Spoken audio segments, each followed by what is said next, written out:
Hi, I'm Professor Leah Ruppanner. As a sociologist, I've made it my life's mission to take down every ridiculous gender myth out there. Like, do pretty people get paid more, or are women better multitaskers? This is MissPerceived. Hi, everyone. Welcome to MissPerceived. On today's episode, I'm going to give you some news that I just got. And it's a little bit, it just fucking sucks. I am a couple weeks out from launching the book, and maybe by the time this podcast is up, the book will be out and you will be so excited to finally be reading Drained. I'm thrilled about this. I've been writing this book for years, researching it for years, and it just feels like what a gift to have this moment where it's coming out into the world. But let me tell you what happened to me just right before this book came into fruition, the moment before you all get to hold it in your hands and read it and see what I've written and get into the insides of my brain. I 3 weeks ago found a lump in my breast while I was on vacation with my family, and I turned to them and said, guys, I just found this lump, but you know what? Don't worry about it. Everything's going to be fine. I'm sure it's nothing. And I went and found a doctor because I've just moved back to the US and didn't have a doctor. And then I had to, leave this panicked phone call. I don't know, those of you living in the US, it's like to try to get a GP is impossible, right? And someone that you trust and that's good. It's like, and so I left this very panicked phone call of, I just found a lump in my breast and can you get me in? And these people were so kind to me and got me in quickly and got me moving through the system. And every time I went to get a diagnosis, every time I went to get a test, I could see the look on the doctor's face. I was looking for a, don't worry about this. I was looking for a hopeful look in their eyes, and they all knew what was coming for me because that's their job. And they look at these images all the time. And so last week, right before I'm about to launch this book, right before I'm about to step into the greatest moment of my life, I got a diagnosis of breast cancer. And that was really hard because I have some big dreams coming next for me and for you and for everyone. And one of the things that just was so clear from this moment is what a mental load. What a mental load to come in terms of uncertainty, in terms of stress and strain, in terms of safety, in terms of my dreams and ambitions, in terms of life organization. Now, if you don't know, I'm reading you my 8 mental load types. In terms of emotional support, I'm here now trying to manage my own emotions, plus the emotions of others, plus my emotions of those who have emotions about me being unwell. It is ironic, but don't panic. I'm a researcher. So what I want to talk to you today, and I've been dying to actually share through this research with you, but I want to talk to you about the research we've been doing and the things that we've been finding about the mental load for those with complex care. Now, I'm going to take a step back. I'm going to give you some definitions for those of you who are new to this. I want to talk to you about some of the things that we've been talking about on this podcast. The first is, what is the mental load? Now, that mental load is emotional thinking work necessary to keep our work, life, and family running. If you look at the way other people talk about it, they might talk about the cognitive labor, the thinking work they do, the list making. They might talk about the emotional work you do to make sure everyone feels okay. But I am telling you, through our article, through our research, we have identified this as emotional thinking work. Now, if you think about my example, let me give you exactly what this looks like. Thinking work would be me going, oh, I have a lump in my breast. I must set up an appointment. I've set up the appointment. Then I have a doctor's appointment and I go, okay, I'm just going to get a prognosis. See, there's no emotion in this. Okay, I get the prognosis and I think, okay, next step is lumpectomy. Next step is mastectomy. Next step is what? By the way, people are talking to me about these 3D nipples. Have you heard about them? If you get a mastectomy, then you can decide what kind of nipple you will have. A fake one, none, a 3D nipple, a tattoo.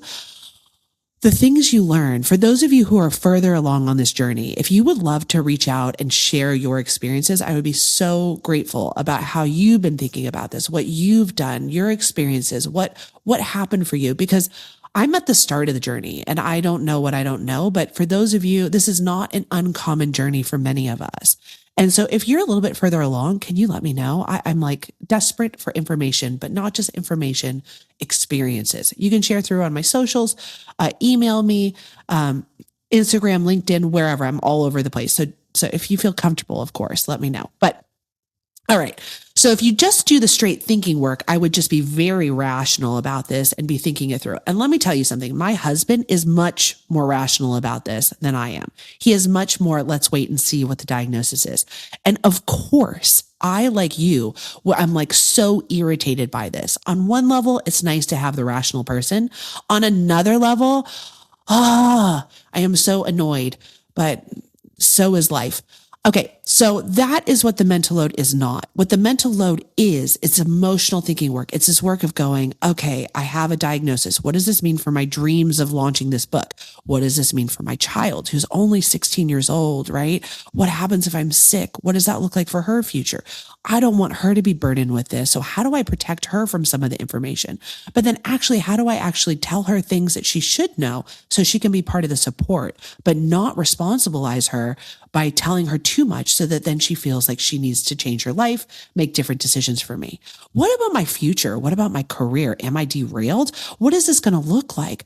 Is this the end of me? Is this the end of all that great work I've been doing? And what is that going to look like? Can you see where my brain is going? And can you see why this is the mental load?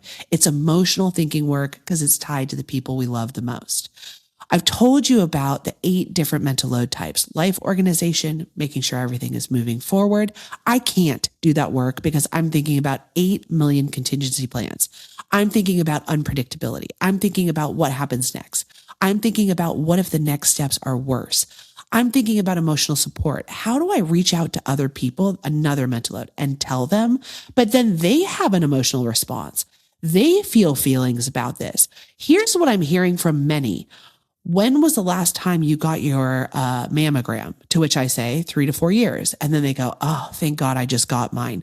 Now, I understand we all feel a sense of relief when something bad happens to someone else, but being on the other, and it's not happening to you, but being on the other end of receiving that is like, it feels like a judgment. Like, I don't know, y'all. I am in my 40s. I didn't know that I was supposed to get a yearly mammogram. And so that is an unhelpful comment. I don't know if any of you have gotten that, but it's like, it's a very natural human comment and it's a very unhelpful human comment.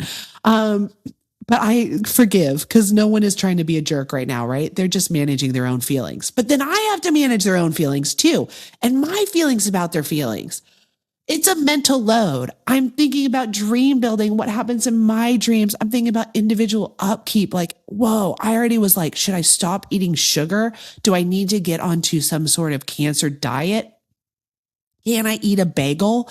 Or is this a terrible decision?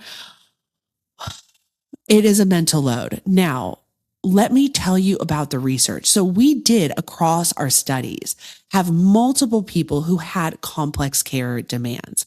When I say complex care, what I mean is having someone who needs special care, someone who has either an intellectual disability, a child, a parent, having a health problem, having neurodiverse children, someone with severe food allergies, mental health challenges, aging parents, anything that is just like requires you to provide care from others.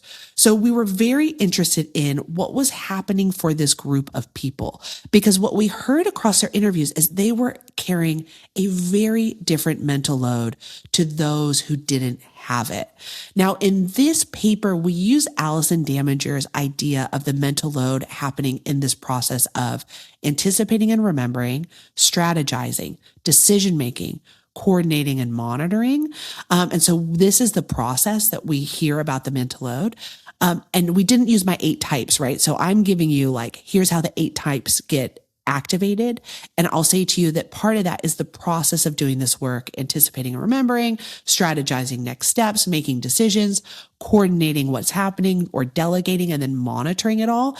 What we heard across these interviews for those parents who were providing care for those with complex care is that stage of doing it got really, really heavy. And in particular, it was anticipating, coordinating, strategizing, and monitoring. So what they talked about is I had to anticipate things that weren't going to happen or could happen.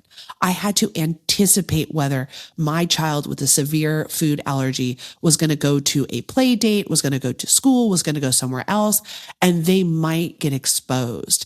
And then I had to strategize what would happen next. I had to make sure they had 8 million things so that if that happened, talking to the parent before, making sure they had their EpiPen, making sure everyone knew about the allergy, preparing extra food. They had to do all of this anticipating and strategizing work to make sure that their kid or the person they loved were okay.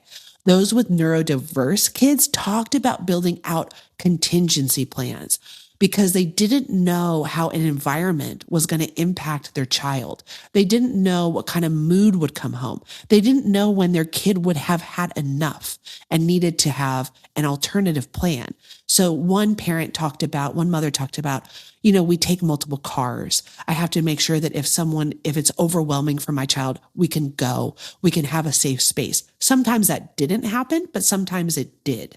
So this whole process of doing the mental load, anticipating, strategizing, decision-making, coordinating, and monitoring got really, really heavy. It got very, very emotional, and it was really difficult to actually have cognitive bandwidth or have the idea of having capacity because the stakes were high.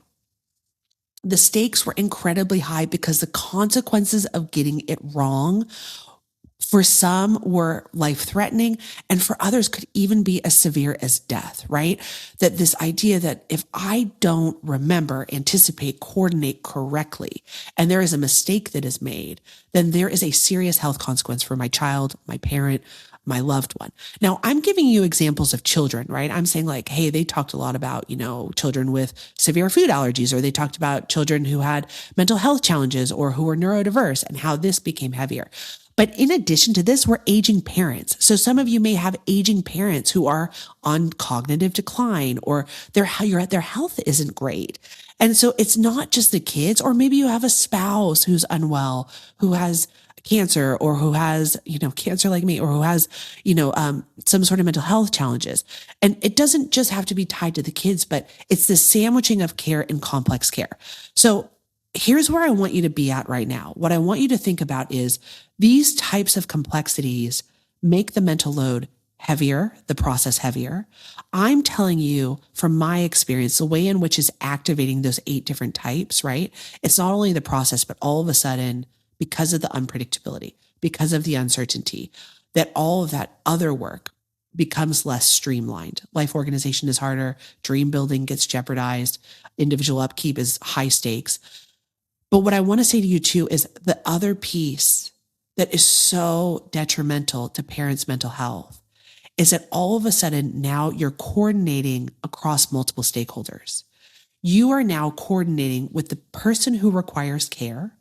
You're coordinating with family members. You're coordinating with medical providers. You're coordinating with schools to make sure that, your children have what they need in there. You're now coordinating with the insurance company, and you're also coordinating with state agencies. So part of this research was in Australia, right? So, how do I make sure that I can get a doctor in Victoria? In the US, it would be who's in my network. It's all these stakeholders, or as people talked about, I'm coordinating with healthcare providers. I'm coordinating with psychologists. I'm coordinating with, if someone is having a severe issue, I'm coordinating with, a treatment center. All of those are complicated. They don't work well together. They don't, sometimes they're dysfunctional, right? Sometimes there's not enough providers. One mother talked about, I called 50 different medical providers to find one who could help my child. Another talked about driving interstate to get the care they needed because they couldn't find it in their own location. Others talked about, you'll tell one school person at school, a teacher, but then you have to tell the principal, or it shifts, and you have to navigate all these different stakeholders, different teachers who will forget, different teachers who don't know, to make sure their child got exactly the right care they needed. And these stakeholders are complicated. We live in systems where care is not at the center, but care is on the peripheral. Capitalism is at the center. Profit is at the center. Or if you're in Australia, now this is kind of more socialized, right? It's a public good. The government is at the center of this, and they are not thinking about your mental load.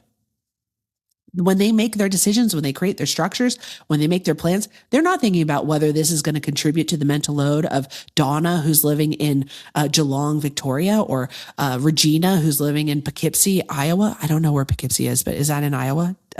Please tell me. They're not thinking about your direct experience of navigating across this. They're trying to make sure that there isn't risk for them. They're trying to make sure there isn't fraud. And if you live in the US, they're trying to make sure there's a profit margin built in. And so there is an incentive for them to make this difficult for you. And I am here to tell you that all that does is drain your mental load. All that is doing is actually running through your bandwidth, your capacity, your cognitive ability at exactly the moment when you need that lightened, when the stakes are high, when the consequences are severe. You don't need then a dysfunctional system that doesn't work together. And what we heard across the interviews was that mothers were bringing this all together themselves, and they were carrying this coordination work, this strategizing work, this decision-making work themselves. And it led to incredible emotional consequences: stress, strain, overwhelm, exhaustion, and this feeling like, if I don't get this right, if I mess this up, the person I love the most will suffer. The person I love the most might die. And I want to say to you, what an incredible pressure to put on mothers, when in fact, what is happening is you're operating through institutions that are not adequate, that are not designed to make this work for you, that have alternative incentives. And that is the consequence of that. It is at the consequence of your mental load. It is at the consequence of your exhaustion, and it is at the consequence of your overwhelm. Now, if you're listening to me and like, oh my gosh, you are speaking to my soul, but also this is so depressing. What do I do now? Here's what I want to say. Where do we take this next? 1, we cannot ask those who are in the most difficult moments in their lives to be the ones to solve this problem. We need to all come together to help, right? This is actually a shared issue. And I am having, for those of us who are having contact with it or can understand it, how can we help those who are in the depths of it, right? That's 1. It is not, those of you who have complex care issues or concerns, this is not yours to solve alone. This is what I'm trying to say to you. We are here for you, and we need to step in to help. 2, those of you who are in this, who are having these experiences, will have the most acute knowledge of what needs to be fixed. How can we work together to understand that? Your voice is important and your voice is valuable. And so how is it possible for governments, stakeholders, those who are designing these systems should absolutely have you in the room, because you will know how to fix this acutely. 3, if you're in it and you're saying, I can't do more, I can't drop my mental load, I can't reduce it because the stakes are too high, you deserve rest, relaxation, and care. You need an outlet. You need good friends. You need the time to walk. You need breaks. You need to build in breaks for rest, to recover, to relax, to chill, to build your strength. Because what we're seeing in the interviews and across the data is you are carrying mental loads that are so much heavier and more emotionally charged than the rest of us. And I want to say that to you. I'm seeing that. I'm validating that. That is the truth, and the evidence is there. And how do we then make sure that you have the supports around you? How do you take the time to support yourself? How do we come and help those of us who can, with capacity, interest, and energy, come to make the systems more humane so that it is not yours to carry alone? And how do you get that space for it? Those of you who are listening, if you have a not-for-profit or something that is there to help on this, please share through, because I think it would be wonderful to create a community of content and resources and insights. Let me know. I'll share it through on my socials. But I want to know, I'm sure that many of you are thinking and working in this space. Tell me what you're finding and how it's working. In conclusion, I'm going to say to you again across all of this that our mental loads are precious resources. Our mental loads are going to 8 different types of mental load spending, and our mental loads are going to 7 different stages of mental load process. Unpredictability, systems that don't work, institutional inadequacies, having care systems that actually don't always have care at the center of them, make our mental loads heavier. This is a responsibility for all of us to come together to lighten that load and make a system of care that works better.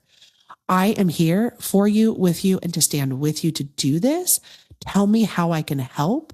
But I love hearing your stories, and I want to validate that this is not easy, but you're doing it under incredibly difficult circumstances, and the data is showing that directly. As per always, I want to say thank you so much for listening to MissPerceived. Y'all, everything you're doing, liking, subscribing, sharing is helping. So I just want to say thank you for that. Do more of that if you can, if you have the energy. I see it. I'm grateful for it. And it's actually making this podcast move. And I want to say I love you. I love you in this moment where I've had an incredibly challenging moment at the worst possible time. One of the things that I can't tell you I'm so grateful for is all the love that is coming my way, all the support, all the people that are saying, oh, I love you and I'm sorry, or I'm here to help. So to those of you, I thank you. It means the world to me. And just holding me in your hearts, listening to this, sending me good energy, sending me your love and prayers. I'm grateful for it. So as per always, thank you for listening to MissPerceived, where you don't need a PhD. You just get to come hang out with me. I love you and have a wonderful week. And look out for Drained. It should be out. It's coming. It's here. Purchase, buy, listen. Sorry. Get from your local library. If you don't want to buy it, no problem. Ask for it from your local library. I would be so grateful. And then get it from them and listen there for free. It helps me. Thank you so much. Have a great week. Love you and goodbye. Mwah. We are so lucky and grateful that this series is being supported by the Melbourne Public Humanities Initiative at the University of Melbourne.